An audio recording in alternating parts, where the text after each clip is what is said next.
Premiere. What's good? It's your boy G Wayne, and I want to welcome y'all to another episode of Premiere. Now, if you notice, we are not in the studio. We are on location. We are in Hampton Roads, Virginia, home of Teddy Riley, home of Missy Elliott, home of Timberland, home of Pharrell and the Neptunes. The list goes on. Believe me, I do not have enough time to tell you. Now, what I want y'all to do is to sit back, relax, and enjoy this show.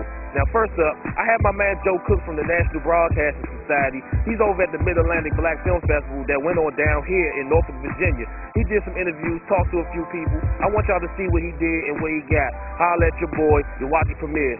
Get me. I'm Joe Cook of the National Broadcasting Society, and I'm here in Norfolk, Virginia at the historic Addicts Theater for the second annual Mid-Atlantic Black Film Festival.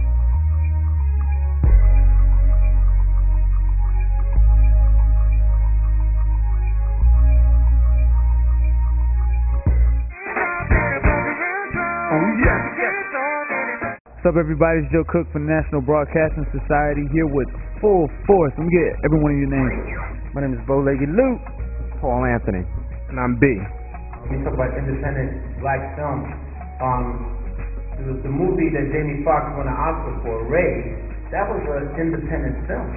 You know what I mean? It cost $35 million to make, but it's still an independent film. All right, tell us about this Black Film Festival. How important is it for you guys to be a part of this, that there's an outlet for independent black filmmakers and artists to come out here and showcase their talent? I think it's very important. You know, my thing is that no matter how big, no matter how large, no matter how medium sized anything to do with black filmmaking or black film festivals is always important, because even if it's just one person that wants to get inspired, you never know, what that person could aspire to. So we come here to support and give our all.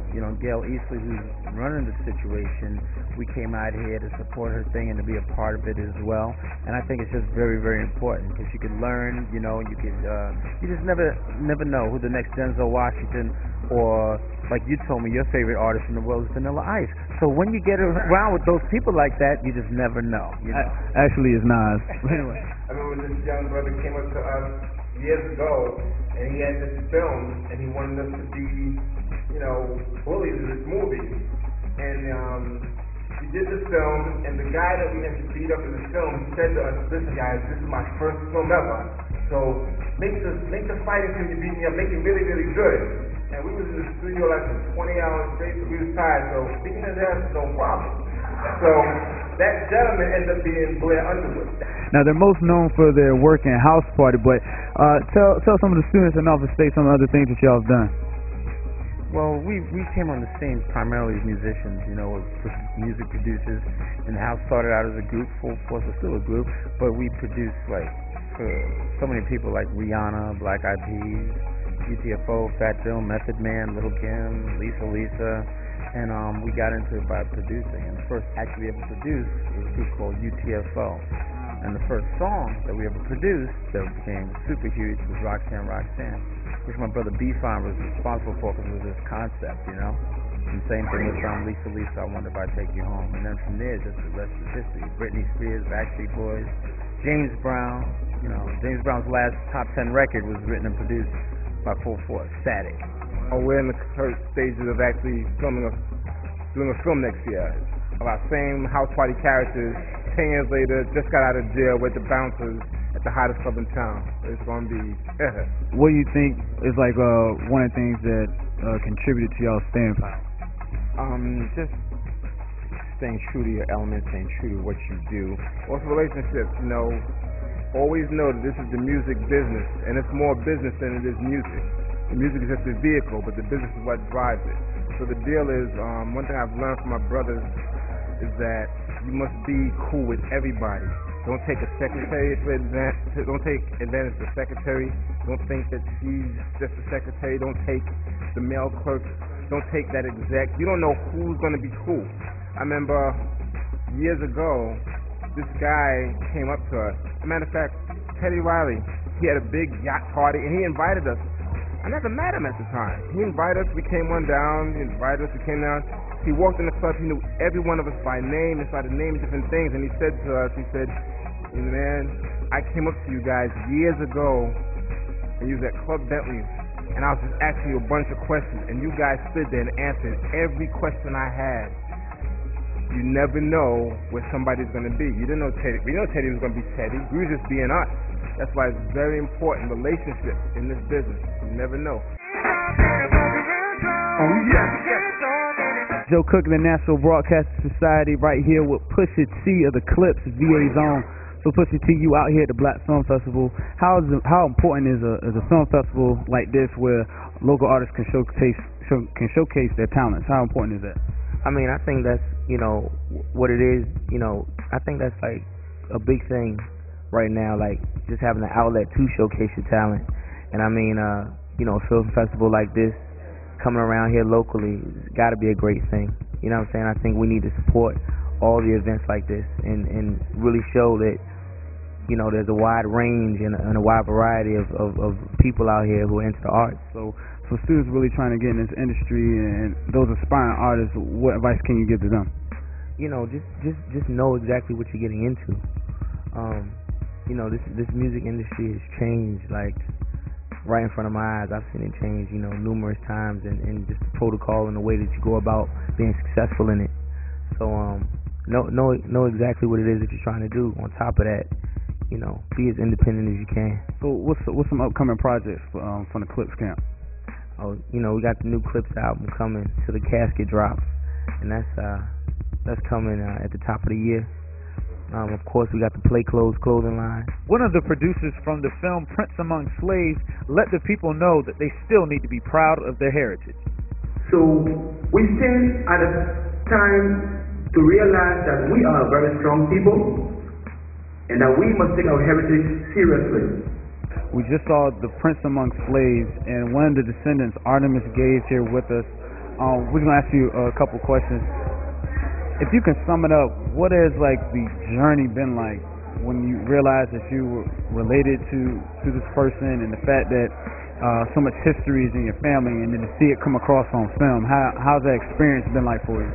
It's been an awesome experience, and it's been I've been very much inspired and moved by the whole fact that this film could be told. And for me, it was not just a personal story.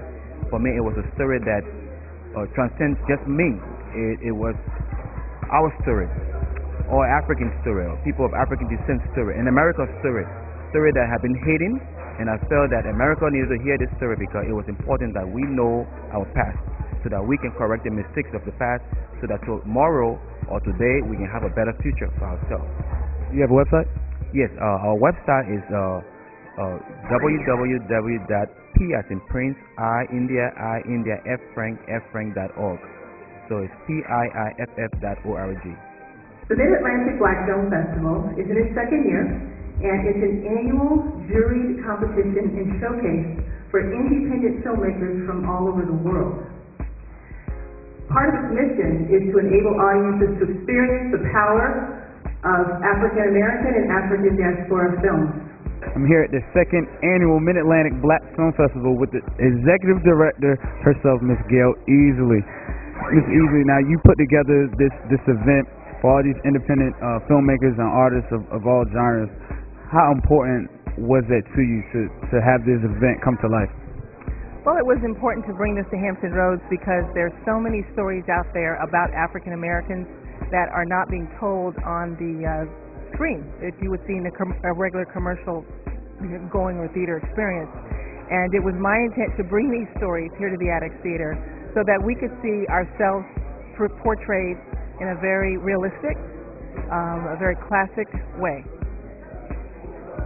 So for people who come to an event like this, what is like one of the things that you want them to leave with? Is it a sense of pride? Or what do you want them to get from this event when they leave?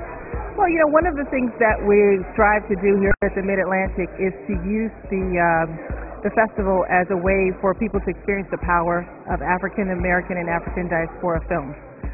For the audience, it is just that, to experience the power of what these stories can bring and how they could possibly affect and shape a person's life. For the filmmaker, on the other hand, not only that, but to build on that, it's the opportunity for them to get their work out, for the festival to serve as a platform for them to possibly get distribution, to maybe perhaps be able to sell the film and turn it into a feature. So there's all type of opportunities for the filmmaker as well. So for next year and the years to come, if a filmmaker or aspiring student wants to submit a film to you, how do they get in contact? Is there a website? Yes, our website is www.mabff.org.